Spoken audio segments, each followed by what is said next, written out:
जब बीजेपी के खिलाफ कोई बोलता है उसके खिलाफ तमाम कह सकते हैं एजेंसियां, तमाम तरह की याचिकाएं, तमाम तरह के जो है केस दर्ज हो जाते हैं और उसके बाद उसकी परेशानी बढ़ जाती है। तो क्या ये शिवराज सिंह चौहान को कहीं ना देखिए, आपने वोट तो शिवराज सिंह चौहान के नाम पर दिया, लेकिन बीजेपी ने आप ही के साथ में धोखेबाजी करते हुए सीएम मोहन यादव हैं, क्योंकि जब हम यहाँ देखते हैं कि राहुल गांधी प्रधानमंत्री नरेंद्र मोदी पर एक बयान दे देते हैं, मानहानि का मुकदमा होता है, इसके बाद उनकी जो है लोकसभा की सदस्यता भी चली जाती है। तो ऐसे में यहाँ पर इस बात में कोई दोहराए नजर नहीं आ रही कि शिवराज सिंह चौहान जो कहने के केंद्र है, क्योंकि पूर्व मुख्यमंत्री रह चुके हैं, कि उनकी भी मुश्किलें इस मामले में। आखिरकार मोहन यादव या तो कुछ समझ नहीं पा रहे हैं कि मध्य प्रदेश को कैसे संभालना है, मध्य प्रदेश की जनता के लिए कैसे क्या काम करना है।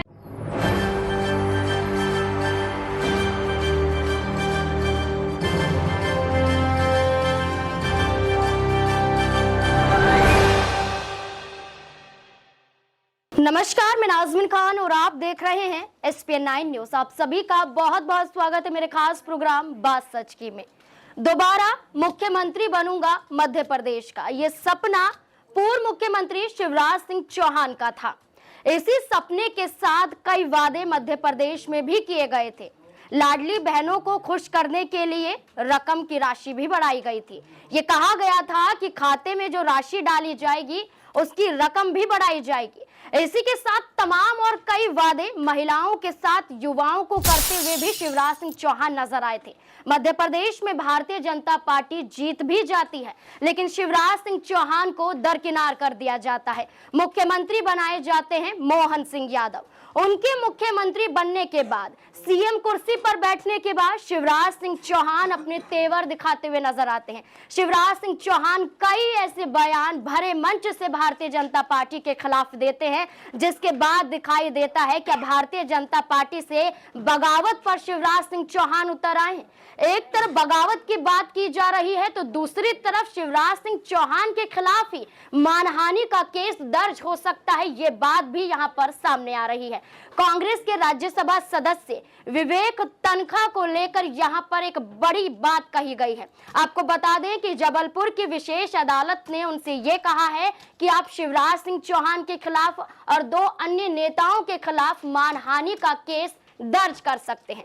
विवेक तनखा की बात करें तो उन पर कई आपत्तिजनक टिप्पणियां शिवराज सिंह चौहान के जरिए की गई। ये आरोप विवेक तनखा ने लगाए। ये कहा कि यहां पर उनकी छवि खराब की गई थी 2021 में। उन्होंने कहा कि 2021 में जब पंचायत चुनाव था तो उस दौरान आरक्षण से संबंधित, ओबीसी आरक्षण से संबंधित कई मुद्दों को लेकर अदालती कार्यवाही चल रही थी। उस दौरान ये कहा गया कि उन पर आरोप लगाया कि इन अदालती कार्यवाही में वो भी शामिल थे, क्योंकि वो सुप्रीम कोर्ट के वकील भी थे। अब ऐसे में देखा जाए तो वही पूरा मामला अब फिर से उभरता हुआ यहां पर देखा जा रहा है। अब क्या मान लिया जाए कि शिवराज सिंह चौहान और यहां पर मंत्री की बात करें, पूर्व मंत्री भूपेंद्र सिंह, उनके खिलाफ भी मानहानि का केस दर्ज करने की बात की जा रही है। वीडी शर्मा के खिलाफ भी यहां पर मामला दर्ज करने की बात की जा रही है। तो क्या ऐसे में शिवराज सिंह चौहान ज्यादा फंसते हुए नजर आएंगे? तमाम सवाल यहां पर बनते हुए नजर आते हैं। न्यूज रूम में मौजूद हैं सबसे पहले अमन सर मेरे साथ मौजूद हैं। सर, जिस तरीके से खबर सामने आई है कि यहाँ पर विवेक तनखा मानहानि का केस यहाँ पर शिवराज सिंह चौहान और 2 अन्य भारतीय जनता पार्टी के नेताओं के खिलाफ दर्ज कर सकते हैं, तो क्या मान लिया जाए कि एक तरफ तो सपना टूटा और दूसरी तरफ मानहानि का केस दर्ज करते हुए अदालती कार्यवाही में फंसते हुए नजर आएंगे? देखिए, बिल्कुल शिवराज सिंह चौहान जब से मुझे लगता है कि सत्ता से बाहर हुए उसके बाद से लगातार उनके ऊपर कई तरह की बातें निकल कर सामने आती हैं। खुद वो बीजेपी से भी खफा नजर आते हैं, बीजेपी के ऊपर भी तमाम सारे एलिगेशन लगाते हैं। इसके अलावा जब क्राइम की बात आती है तो ये कहा जाता है कि शिवराज सिंह चौहान के जब शासनकाल में भी क्राइम जो कम नहीं था, वहाँ पर जिस तरह आदिवासी युवक के साथ में व्यवहार किया गया था, बहुत ही कह सकते हैं कि निचले लेवल का वो काम था और उसको लेकर भी आशीर्वाद सरकार की आलोचना उस समय हुई थी। लेकिन अब जिस तरह से मामला निकल कर सामने आया है कि उसमें उनके ऊपर कार्रवाई होगी और तमाम तरह से उनको हो सकता है कि आने वाले दिनों मुश्किलों का सामना भी करना पड़े, तो इसके भी कई मायने निकाले जा रहे हैं कि क्या वाकई कांग्रेस के जो नेता हैं उनके कहने पर ये सब हो रहा है या इसके पीछे भी कोई बड़ी साजिश हो सकती है। क्योंकि जब जब बीजेपी के खिलाफ कोई बोलता है उसके खिलाफ तमाम कह सकते हैं एजेंसियां, तमाम तरह की याचिकाएं, तमाम तरह के जो है केस दर्ज हो जाते हैं और उसके बाद उसकी परेशानी बढ़ जाती है। तो क्या ये शिवराज सिंह चौहान को कहीं ना कहीं डराने का प्रयास है, कहीं ना कहीं उनके खिलाफ एक माहौल तैयार करने का प्रयास है? क्योंकि अक्सर शिवराज सिंह चौहान कह रहे हैं कि मैं रिजेक्टेड नहीं हूं और जिस तरह से मेरी अनदेखी हुई है, जिस तरह से मुझे पोस्टर से हटाया गया है, तमाम तरह की बातें वो कह रहे हैं और साथ में कह रहे हैं कि मैं दिल्ली जाकर भीख नहीं मांगूंगा। ऐसी तमाम जो बातें वो कहते हुए नजर आ रहे हैं। तो कुल मिलाकर शिवराज सिंह चौहान को अगर देखा जाए तो कई मुश्किलों में मुझे लगता है इस समय फंसे हुए, क्योंकि सत्ता तो उनके पास से लगभग जा ही चुकी है, और वहीं अब इस तरह की जब चीजें होंगी, कार्रवाई होगी, तो मेरे ख्याल में उनकी जो छवि है उसके ऊपर भी खासा नुकसान होगा। और 2024 का जो चुनाव है उससे पहले अगर उनके ऊपर इस तरह की चीजें होती हैं तो वाकई जो उनका पॉलिटिकल अब तक का जो रहा है करियर, उसमें भी काफी कह सकते हैं कि ग्राफ में गिरावट नजर आएगी, क्योंकि जब ऐसी चीजों को सामना करेंगे कि और ऐसी चीजें ऐसे वक्त जब ठीक चुनाव सामने खड़ा है और लगातार वो भी सत्ता में वापसी के लिए लगातार परेशान है और कहीं ना कहीं बयानबाजी करते हुए नजर आते हैं, तो कुल मिलाकर शिवराज सिंह चौहान इस समय मुश्किलों में फंसे हुए हैं। लेकिन क्या वाकई मुश्किल उनके लिए जो उन्होंने कहा है, इतनी बड़ी बात कही थी कि उनके सामने मुश्किल खड़ा होना ही था, या इसको जबरदस्ती खड़ा किया जा रहा है? यहाँ पर सवाल ये भी रहेगा सर कि एक तरफ कांग्रेस के प्रदेश अध्यक्ष की बात करें, जीतू पटवारी की,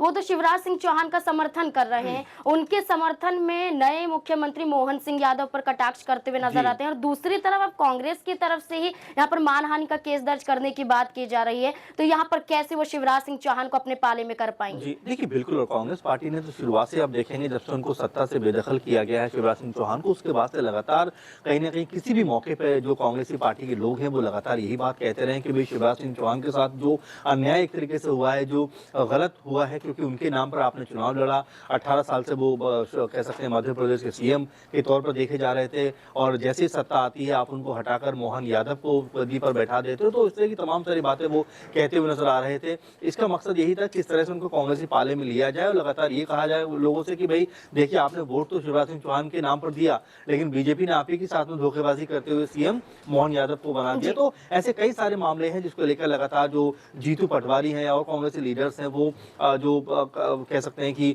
शिवराज सिंह चौहान को लेकर इमोशनल गेम खेलते हुए नजर आ रहे हैं, ताकि कहीं ना कहीं कांग्रेस पार्टी का एक माहौल बने और शिवराज सिंह चौहान जो है वो जो उनका कह सकते हैं बीजेपी के ऊपर अब तक पूरा एतबार था, कहीं ना कहीं वोट टूटे और बीजेपी से उनका मोह भंग होने के बाद वो कांग्रेस पार्टी को समर्थन करते हुए नजर आ जाए। इसी मकसद के तहत लगातार जो जीतू पटवारी हैं, जो अध्यक्ष हैं कांग्रेस पार्टी के मध्य प्रदेश से, वो लगातार हमले उनके ऊपर कर रहे हैं। जी बिल्कुल, यहाँ पर जीतू पटवारी तो हमला कर रहे हैं, लेकिन कहीं ना कहीं ये दावा भी किया जा रहा है कि शिवराज सिंह चौहान को दरकिनार भारतीय जनता पार्टी ने वाकई किया है। इसलिए जीतू पटवारी याद दिलाते हैं उन घोषणा पत्र को लेकर जब भारतीय जनता पार्टी ने अपने उन वादों को लेकर जनता के सामने ये कहा था कि आप निराश ना होइए, अगर भारतीय जनता पार्टी की सरकार आती है तो आपके तमाम वादों को पूरा किया जाएगा। लेकिन सरकार आई, लेकिन वादे धरे के धरे रह जाते हैं, और यही बात के आरोप यहाँ पर जीतू पटवारी भी लगाते हुए नजर आए कि युवाओं के लिए नौकरी कहाँ है, महिलाओं की बात करते हैं, लाडली बहनों की बात करते हैं,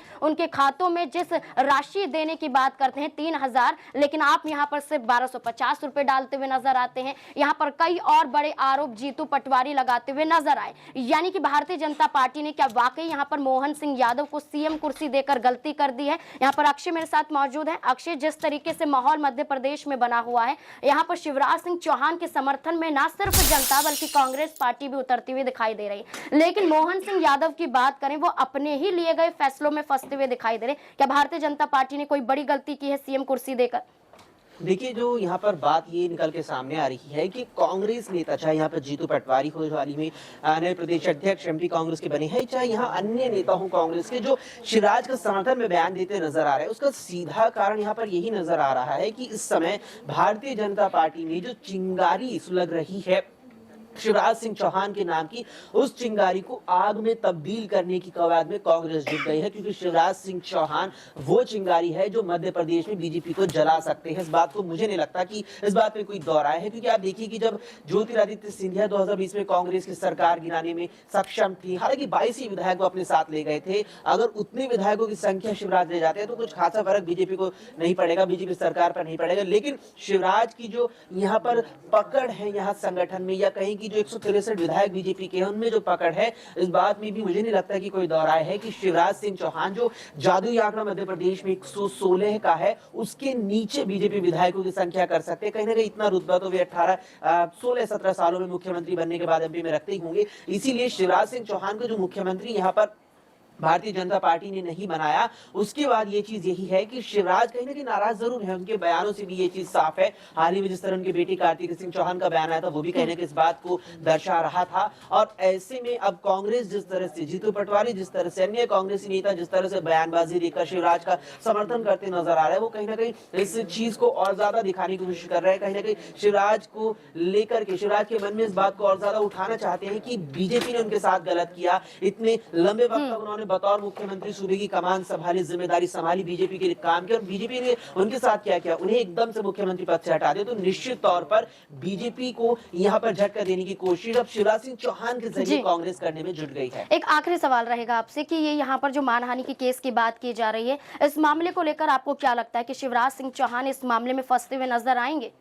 देखिए, मानहानि का केस जिस तरह से कांग्रेस राज्यसभा सांसद के द्वारा किया गया है, तो हाल ही में अब इस मामले को लेकर शिकायत भी दर्ज की जा चुकी है। क्योंकि सबसे पहले यहाँ पर जो कांग्रेस के राज्यसभा सांसद है विवेक तनख्वाह, पहले उन्होंने इस मामले में सुप्रीम कोर्ट में केस दायर किया। उसके बाद उन्होंने इस मामले में यहाँ पर जो है एक नोटिस शिवराज सिंह चौहान को भेजा। साटी मध्य प्रदेश का भाजपा इकाई के यहाँ प्रमुख हैं वी डी शर्मा, उन्हें भेजा है। और उसके अलावा एक और यहाँ पर पूर्व मंत्री रही हैं, उन्हें यहाँ पर नोटिस भेजा। उस नोटिस में यहाँ पर मानहानि का जो यहाँ पर मुकदमा था उसे लेकर पहले माफी मांगने की बात की गई तीनों नेताओं से। माफी के साथ साथ 10 करोड़ रुपए का उन्होंने मानहानि की बात भी रखी कि मेरे मान को हानि हुई, 10 करोड़ रुपए का जुर्माना आपको भरना पड़ेगा। इसके बाद जब तीनों ही नेताओं की ओर से इस मामले पर यहाँ कोई भी प्रतिक्रिया विवेक तनख्वाह को नहीं मिली, तो उसके बाद उन्होंने बीती 6 जनवरी को जिला अदालत में कंप्लेंट भी दायर की कि मेरे नोटिस का जवाब अब तक नहीं दिया गया है। अब ऐसे में यहाँ पर बात निकल के आ रही है कि शिवराज सिंह चौहान की मुश्किलें बढ़ सकती है। यहाँ पर संभावनाएं तो लग रही हैं, क्योंकि जब हम यहाँ देखते हैं कि राहुल गांधी प्रधानमंत्री नरेंद्र मोदी पर एक बयान दे देते हैं, मानहानि का मुकदमा होता है, इसके बाद उनकी जो है लोकसभा की सदस्यता भी चली जाती है। तो ऐसे में यहाँ पर इस बात में कोई दौराए नजर नहीं आ रही है कि शिवराज सिंह चौहान जो कहीं ना कहीं केंद्र है, क्योंकि पूर्व में मुख्यमंत्री रह चुके हैं, कि उनकी भी मुश्किलें इस मामले में बढ़ सकती हैं। जी बिल्कुल, यहाँ पर शिवराज सिंह चौहान की मुश्किलें तो बढ़ सकती हैं, लेकिन क्या ज्योतिरादित्य सिंधिया जो केंद्रीय मंत्री हैं, क्या उनकी मुश्किलें कम हो सकती हैं? क्योंकि खामोश तो नजर आ रहे हैं, लेकिन इस खामोशी के पीछे एक बड़ा कदम भी उठाते हुए दिखाई दे रहे हैं। आपको बता दें कि मोहन सिंह यादव मुख्यमंत्री के तौर पर जब से बैठे हैं, तब से ज्योतिरादित्य सिंधिया लगभग 3 बार उनसे मुलाकात कर चुके हैं और हाल ही में मुलाकात करते हुए भी नजर आए हैं। नेहा मेरे साथ मौजूद है। नेहा, ज्योतिरादित्य सिंधिया की बात करें तो अभी भी यहाँ पर मुलाकात की गई है। खुद यहाँ पर मोहन सिंह यादव यहाँ पर पहुंचे थे, ज्योतिरादित्य सिंधिया के घर पर मुलाकात करते हुए नजर आए थे। क्या माना जाए कि शिवराज सिंह चौहान ना सही, लेकिन ज्योतिरादित्य सिंधिया की मुश्किलें कम हो सकती हैं? देखिए, यहाँ पर आपको बता दें कि आज सुबह सुबह की जो सबसे बड़ी खबर यहाँ पर सामने आई है कि मोहन यादव अचानक से सिंधिया से मुलाकात करने यहाँ पहुंचे हैं। जब से यहाँ पर मोहन यादव सीएम बने हैं, यहाँ बता दूं आपको कि 1 महीना 5 दिन हो चुका है मोहन यादव को सीएम बने हुए। इस 1 महीने के दौरान कभी वो दिल्ली भागते हैं, कभी वो सिंधिया से मुलाकात करते हैं, कभी वो जो पूर्व मुख्यमंत्री है शिवराज सिंह चौहान उनके आवास पर पहुंच जाते हैं।